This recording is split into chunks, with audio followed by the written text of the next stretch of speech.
Moving on, we desperately need to talk about spiralling knife crime. On Monday, two 12-year-old boys were jailed for murdering Sean Sahai with a 16-inch machete, making them Britain's youngest killers since the case of James Bulger. And today, two grim reports cast a further dark shadow across Britain. First, the West Midlands has now become the knife crime capital of the UK. Astonishingly, knife crime there is 8.3% higher even than in London. Next, a shocking BBC survey claimed that 46% of British teenagers are now scared of knife crime, including a staggering 31% who are scared of knives within their own schools. Now, many things have been blamed for this: gang culture, austerity, even grime music. But today I want to ask the question: where are the parents? And is it time to punish them? Well, joining me now is Ken Hines. He's the former chair of the Haringey Independent Stop and Search Monitoring Group. Ken, welcome to the show. It's always a delight to talk to you. It's a shame it's under such sad circumstances. Ken, you and I have had this debate now endlessly. You've made this your life's work to campaign on this. And I know that you've spoken to me before, common sense about this issue, beginning with parental control.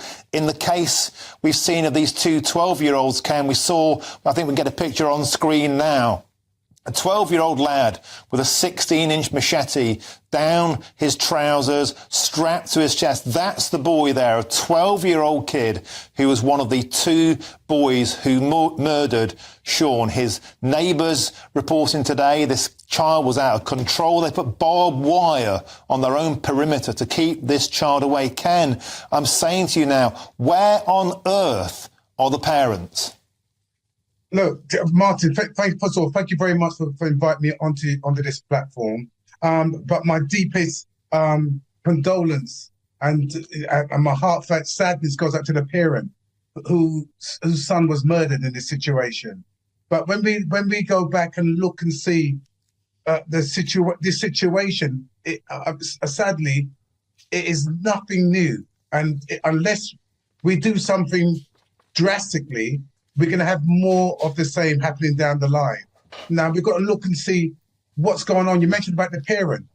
Now, I don't know much about the parent's background in this situation, but what I can say from dealing with other parents that gets me involved when they're reach their wits' end, I'm talking about both parents, both fathers and mothers, calling me in to help with their children. Simply, what I'm seeing is that they're asking for help. Sometimes they even reach out to the statutory agency, and the statutory agency in some cases, doesn't seem to be able to do much about what's going on. The police, again, they reach out, don't seem to be able to do much unless a crime has been committed. So what happens is something has to happen drastically before the police step in or the social service step in. We also got to look about the schools, because this child here would have exhibiting that kind of behaviour, not just overnight, but over some substantial time. What about the school involvement? Have they seen something? Have the parents gone to the GP and maybe reported that they're having a challenging time with their son and asking for support?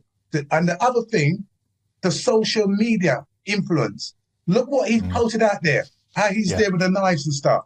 And my thing is simply, there's a lot of things we're unpacking here, but the other thing, this will be a warning to other parents, not just to take the word of your child, because your child has a home face and he has a street face.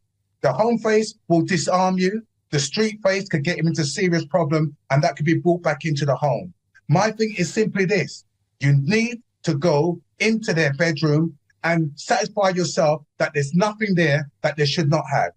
And don't get me wrong, some parents are complicit because they accept whatever the child brings in. If it's helping pay the electric or gas or putting some food on the table, some parent will just accept it and don't ask questions, but they need to, because it escalates from there.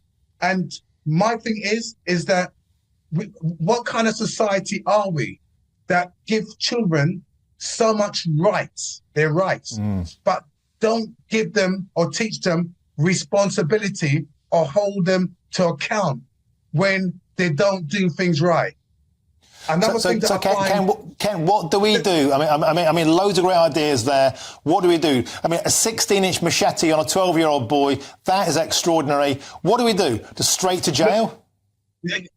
Jail may not work in many cases, but what I sometimes believe that needs to be done with a lot of these first-time offenders, no matter how young they are, a boot camp style incarceration where for 6-8 weeks, where they're brought in, they're drilled, they're given discipline, and most importantly, you also have to work on growing their emotional intelligence, because a lot of these youngsters says, "I'm afraid," and I see pictures of the sort of knives and machetes and things that the police take that takes off of people.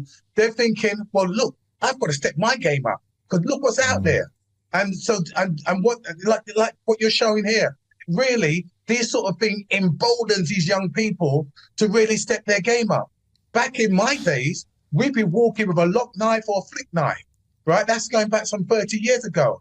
Now, something's gone very wrong if young people think that they can walk with these implements without disregard to anybody. They're not. I'm saying, well, what about stop and search?